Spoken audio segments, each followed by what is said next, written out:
आए हुए सभी भाइयों बहनों, माताओं, बुजुर्गों, आप सबको मेरा नमस्कार, सबको मेरा प्रणाम। आज यहां पे सरपंच और वीसी दोनों आए हुए हैं और मैं समझता हूं अगर पूरे गुजरात के सरपंच और वीसी मिल जाएं तो भाजपा की एक भी सीट नहीं आएगी पूरे गुजरात के अंदर। आप में बड़ी ताकत है और इस बार अपनी ताकत दिखा दो। एक बार अपनी ताकत दिखा दो। ये भाजपा वाले आपको अपना गुलाम समझते हैं। कभी इज्जत दी भाजपा वालों ने आपको? सरपंचों को कभी इज्जत दी? डराते हैं, धमकाते हैं, इंक्वायरी कर देंगे, ग्रांट बंद कर देंगे, ये कर देंगे। करते हैं कि नहीं करते हैं? वीसी को तंग करते हैं कि नहीं करते हैं? आम आदमी पार्टी आप लोगों को सम्मान करती है। मैं नहीं समझता कि 27 साल से आज गुजरात में भाजपा है। मैं नहीं समझता कि एक भी चुनाव के पहले, आज मैं दिल्ली से आया हूं, दिल्ली का मुख्यमंत्री हूं, गुजरात के सरपंचों से बात करने के लिए। आज मैं दिल्ली से आया हूं वीसी से बात करने के लिए। क्या कभी आज तक चुनाव के पहले भाजपा ने सरपंचों की मीटिंग बुलाई? क्या कभी वीसी की मीटिंग बुलाई? उनको आपके वोट नहीं चाहिए, उनको आपके वोट नहीं चाहिए, मेरे को चाहिए। मेरे को आपका वोट भी चाहिए, आपका टाइम भी चाहिए, आपका साथ भी चाहिए।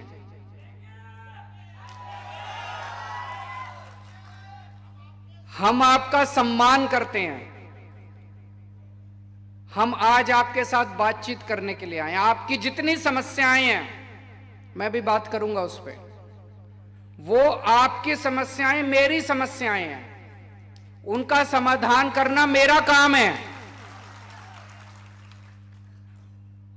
दिसंबर में चुनाव हो जाएंगे, 15 दिसंबर तक सरकार बन जाएगी। 28 फरवरी के पहले पहले आप अपनी समस्याओं का समाधान ले लेना मेरे से।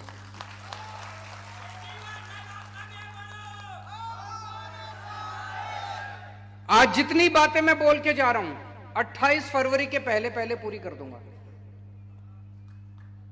लेकिन सरकार बनाने का काम आपका है। जैसा मैंने कहा, अगर सारे सरपंच इकट्ठे हो जाएं, सारे वीसी इकट्ठे हो जाएं, भाजपा की एक भी सीट नहीं आएगी। दिल्ली में 70 में से 67 सीट आई थी पिछली बार, 67। भाजपा की 3 सीट आई थी। दिल्ली में भाजपा की 3 सीट आई थी। पंजाब में हमारी 117 में से 92 सीट आई, भाजपा की 0 सीट आई थी।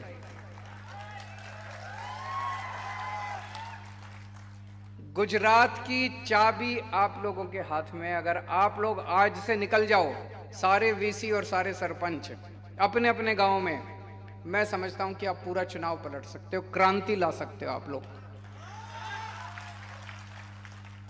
आज पूरा गुजरात बदलाव मांग रहा है। दिल्ली में तीसरी बार मेरी सरकार बनी है, 3 चुनाव जीते हम लोग। पहले चुनाव में नई नई पार्टी थी हमारी, 28 सीट आई। लोगों को लगा 28 सीट भी बहुत है, नई पार्टी बनी और 1 साल में 28 सीट आ गई, सरकार बन गई। अगली बार लोगों ने 67 सीट्स दे दी और तीसरी बार लोगों ने 62 सीट्स दे दी। क्यों? जनता हमारे काम से खुश है। आज भी अगर चुनाव हो जाए तो दिल्ली में हमारी 65 से ज्यादा सीट्स आएंगी। जनता हमारे काम से खुश है। 27 साल गुजरात के अंदर भाजपा का शासन है। जनता भाजपा से नाराज है। जनता भाजपा को गली गली के अंदर गालियां दे रही है। अगर आज गुजरात के अंदर भाजपा से जनता खुश होती तो आज आप लोग इस हॉल के अंदर मेरी बात सुनने के लिए नहीं आते। मैं जहां जा रहा हूं इतने लोग उमड़ के आ रहे हैं, इतने लोग आ रहे हैं, इतने क्यों आ रहे हैं? वो एक नई उम्मीद चाहते हैं, वो परेशान हो चुके हैं, वो इनकी गुंडागर्दी से, इनके अहंकार से सुनते ही नहीं है ये किसी की, इंसान को इंसान नहीं समझते ये लोग, ये परेशान हो चुकी है जनता, इसलिए मेरे पास आ रही है। अगर आज गुजरात के लोग भाजपा से खुश होते, वो केजरीवाल को घास नहीं डालते। आज हमारे पास लोग इसीलिए आ रहे हैं क्योंकि गुजरात के लोग नाराज हैं, और गुजरात के लोग देख रहे हैं कि दिल्ली के अंदर इन्होंने बहुत अच्छा काम किया, पंजाब के अंदर अच्छा काम शुरू हो गया, अब गुजरात भी मांग रहा है कि गुजरात के अंदर भी अच्छा काम शुरू होना चाहिए। एक सरपंच अपने गांव में चुनाव जीतता है, अगर गांव में चुनाव जीतता है तो उसकी बहुत इज्जत होगी, लोग उसको चाहते हैं, उसका सम्मान है, अपने गांव का नेता है। वो सरपंच चुनाव जीतने के बाद अपनी जेब से पैसे खर्चे करता रहता है, अपनी जेब से पैसे खर्चे करता रहता है। गांव के लोग उसके पास आते हैं, ये काम करा दो, वो काम करा दो, उसके पास कोई फंड नहीं है। अभी जैसे किसी ने बताया, फंड लेने जाता है तो वो पैसे कमीशन मांगते हैं कि नहीं मांगते कमीशन? चाहे एमएलए से लेने जाए, चाहे जिला अधिकारियों से लेने के जाए, वो कमीशन मांगते हैं। इसको हम खत्म करेंगे, सरपंचों की तनख्वाह बांधी जाएगी, हर सरपंच को हर महीने 10,000 रुपए मिलेंगे।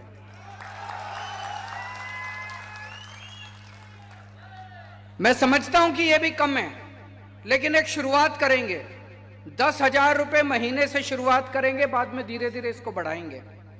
10,000 रुपए हर महीना हर सरपंच को मिलेंगे ताकि वो अपना खर्चा पानी कर सके। एक सरपंच को अपने गांव में किसी ने कहा पानी नहीं है, किसी ने कहा सड़क नहीं है, किसी ने कहा सफाई नहीं है, ये छोटे छोटे काम कराने के लिए तो सरपंच के पास अपना पैसा होना चाहिए, फंड होना चाहिए।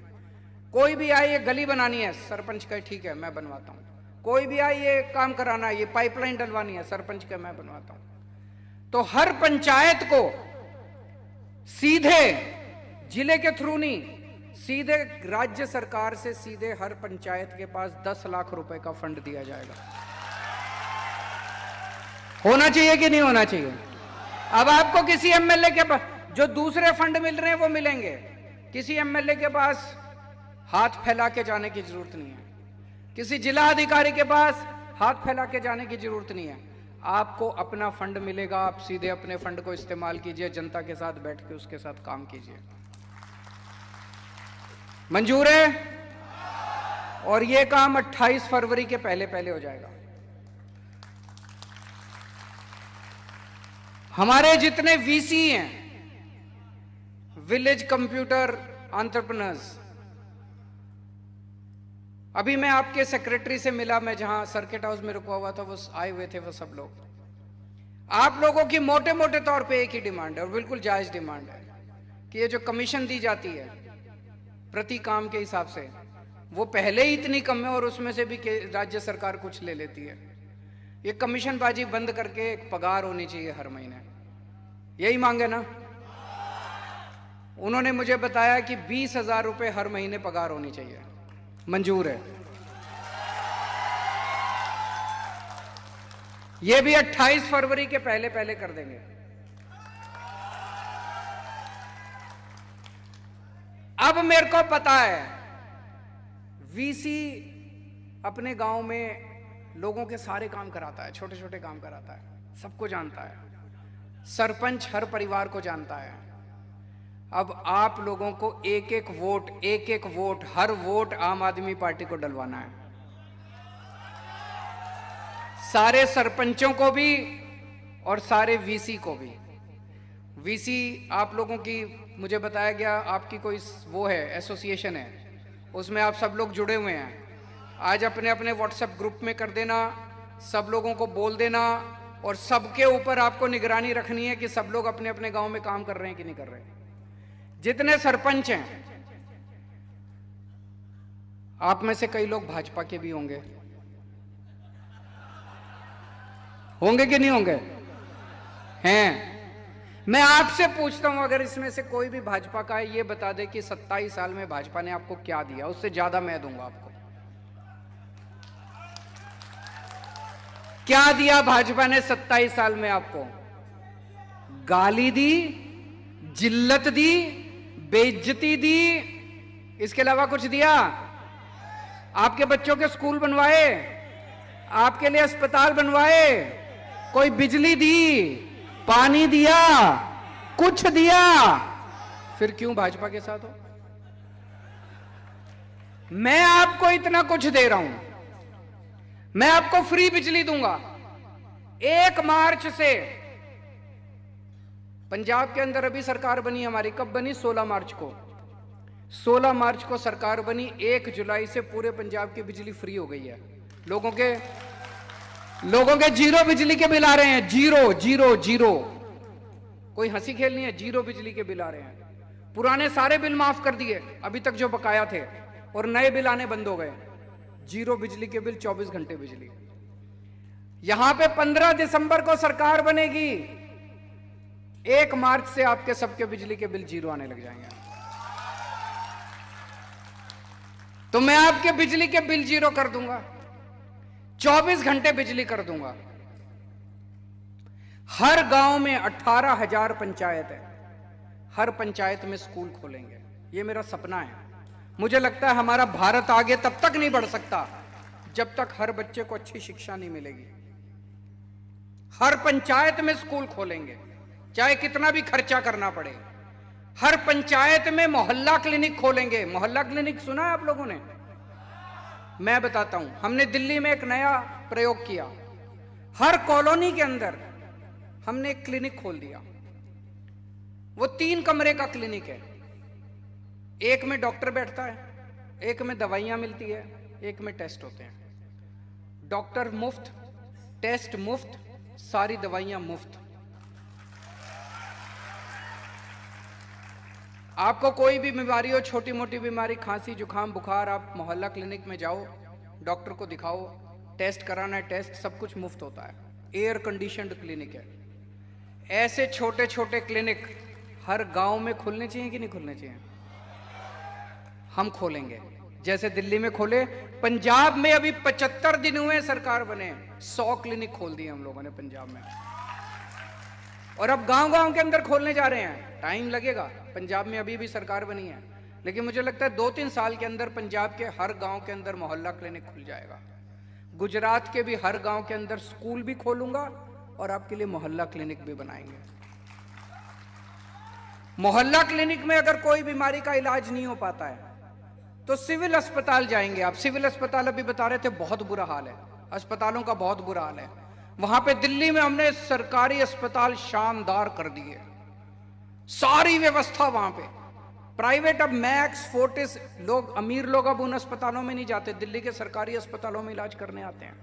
और सारा इलाज मुफ्त कर दिया हमने दिल्ली के अंदर, सबका। आपका 40 लाख रुपए का भी ऑपरेशन होगा तो मुफ्त होगा आपका दिल्ली सरकार के अस्पताल। यहां भी करेंगे। हर गांव के अंदर एक मोहल्ला क्लिनिक खोलेंगे। मोहल्ला क्लिनिक, अगर आपकी बीमारी बड़ी है और मोहल्ला क्लिनिक में इलाज नहीं हो सकता तो आप सिविल अस्पताल जाइए, अस्पताल को अच्छा बनाएंगे और वहां पे आपका सारा इलाज वहां भी मुफ्त होगा, मोहल्ला क्लिनिक में भी मुफ्त होगा। बेरोजगारों को रोजगार देंगे, उसमें टाइम लगेगा, 5 साल लगेंगे बेरोजगारों को रोजगार देने के लिए। लेकिन जब तक रोजगार नहीं मिलता, हर बेरोजगार को हर महीने 3,000 रुपए बेरोजगारी भत्ता मिलेगा।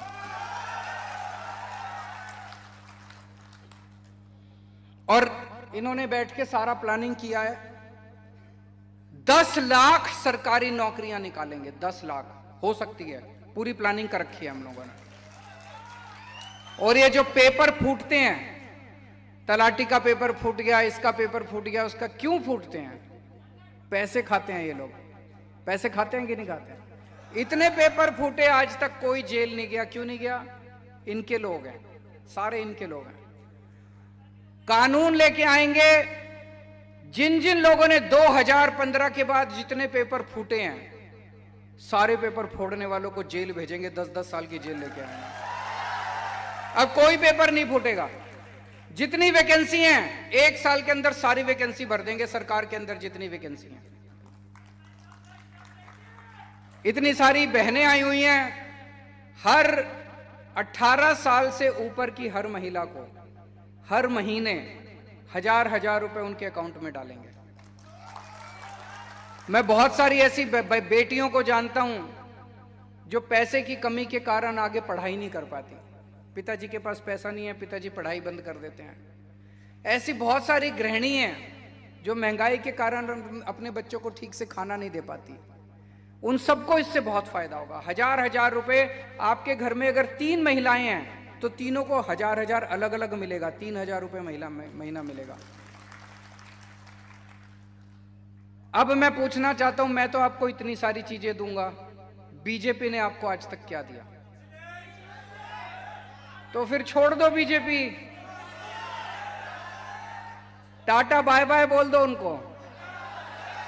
वो आपको डराएंगे, धमकाएंगे, लेकिन अब इस बार हिम्मत करना।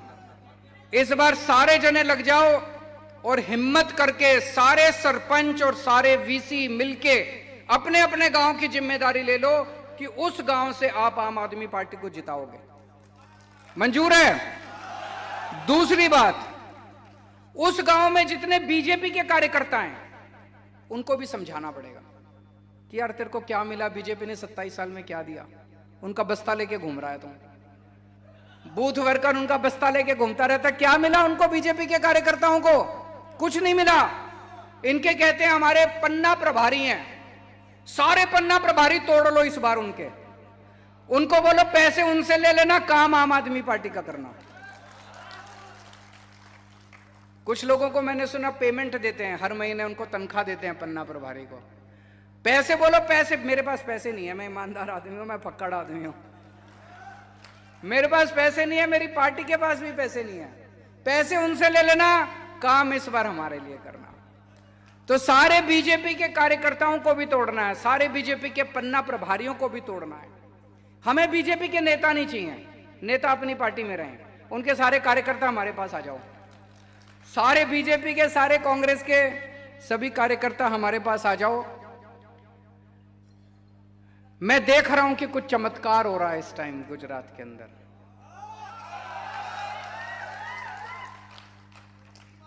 आज से 2 महीने पहले ऐसा माहौल नहीं था। इन 2 महीनों के अंदर ऐसे लग रहा है जैसे ऊपर वाला अपनी झाड़ू चला रहा है।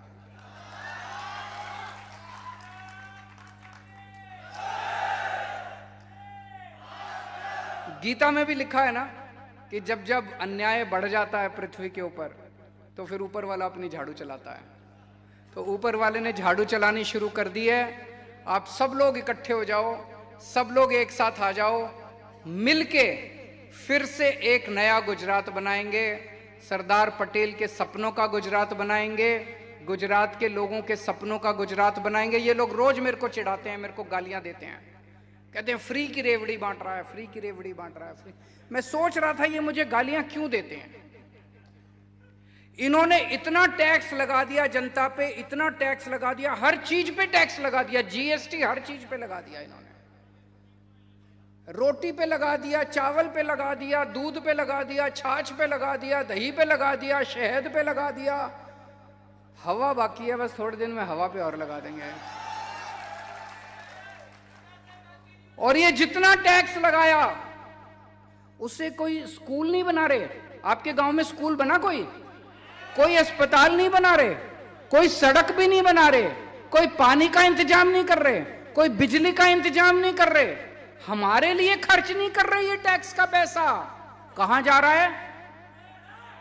एमएलए खरीद रहे हैं, ये सरकारें गिरा रहे हैं। महाराष्ट्र में एमएलए खरीदे, मध्य प्रदेश में एमएलए खरीदे, कर्नाटक में एमएलए खरीदे, गोवा में एमएलए खरीदे, मणिपुर में एमएलए खरीदे, असम में एमएलए खरीदे, बिहार में एमएलए खरीदे, अब झारखंड में भी एमएलए खरीदने जा रहे हैं। दिल्ली भी आए थे, 10 दिन पहले आए थे दिल्ली, हमारे एमएलए को खरीद रहे थे। बोले 20-20 करोड़ रुपए ले लो, 20-20 करोड़ रुपए ले लो, केजरीवाल को छोड़ दो। 40 एमएलए खरीदने के लिए 800 करोड़ रुपए लेके आए थे, 800 करोड़। बोले केजरीवाल को छोड़ दो, केजरीवाल की सरकार गिरा देते हैं। मनीष सिसोदिया के पास गए, बोले केजरीवाल को छोड़ दो, आपको सीएम बना देंगे। मनीष ने कहा नहीं, मैं सीएम बनना मेरा मकसद नहीं है, मैं बच्चों को पढ़ा के खुश हूं, बच्चों की पढ़ाई लिखाई करवाता हूं। एक भी एमएलए नहीं तोड़ पाए ये लोग, एक भी दिल्ली का एक भी एमएलए नहीं टूटा, सारे एमएलए मेरे साथ हैं। क्यों? हम कोई बेईमान लोग नहीं है, हम ईमानदार लोग हैं। तो ये आपका पैसा आपसे इतना टैक्स लेके, गेहूं पे, चावल पे, रोटी पे, सब्जी पे इतना टैक्स लेके एमएलए खरीदने जाते हैं। इसीलिए इनको चिढ़ है। इनको लगता है अगर केजरीवाल ने ये फ्री बिजली, फ्री पानी, फ्री शिक्षा, स्कूल, अस्पताल बनाने चालू कर दिए तो इनके पास पैसे ही नहीं बचेंगे, फिर तो सब जगह ये बनाने पड़ेंगे। इसीलिए ये मेरा विरोध करते हैं। मैं इनको बार बार कहता हूं भाई फ्री की रेवड़ी बोल रहे हो। तुम्हारे मंत्रियों को भी तो बिजली फ्री मिलती है। 4000 यूनिट, एक मंत्री को 4000 यूनिट बिजली फ्री, 300 यूनिट। तुमको 4000 यूनिट बिजली फ्री मिलती है, हमारी जनता को 300 यूनिट भी नहीं मिलनी चाहिए। तुम हवाई जहाज में फ्री में घूमते हो। मैंने कहा जनता का बसों का किराया माफ कर दो, तो इनको तकलीफ होती है। बस जनता का बसों का किराया भी माफ नहीं होना चाहिए, तुम हवाई जहाज में घूमोगे, ये तो गलत है। तुम्हारे बच्चे विदेशों में पढ़ते हैं, सारे इतने बड़े बड़े ये सारे मंत्री संतरी जो हैं हमें भाषण देते हैं, इनके सबके बच्चे विदेश, कोई लंदन में, कोई अमेरिका में। अपने लोगों के लिए अगर मैं अच्छा सरकारी स्कूल बना दूं और कहूं मैं फ्री शिक्षा दूंगा तो कहते हैं फ्री की रेवड़ी बांट रहा है केजरीवाल। तुम्हारा इलाज कराने तुम अमेरिका जाते हो, अमेरिका में तुम इतना सारा पैसा खर्च करते हो इलाज कराने के लिए। मैं अपने लोगों के लिए अगर मोहल्ला क्लिनिक बना दूं और कहूं कि फ्री का इलाज करूंगा तो कहते हैं रेवड़ी बांट रहा है केजरीवाल। ये तो नाइंसाफी है। तो फ्री तो देंगे हम लोग, जो तुमने करना कर लो। फ्री की रेवड़ी हम तो फ्री की रेवड़ी बांटेंगे जी, हम तो फ्री की रेवड़ी बांटेंगे। तुम अपने मंत्रियों को फ्री की रेवड़ी दो, हम अपनी जनता को फ्री की रेवड़ी देंगे। इनका भ्रष्टाचार अब धीरे धीरे निकल के आ रहा है, इनका सारा काला करतूतें निकल के आ रही है। पर जनता अगर एक साथ खड़ी हो जाए, 130 करोड़ लोग अगर एक साथ इस देश के खड़े हो जाएं, तो भारत को दुनिया का नंबर 1 देश बनाने से कोई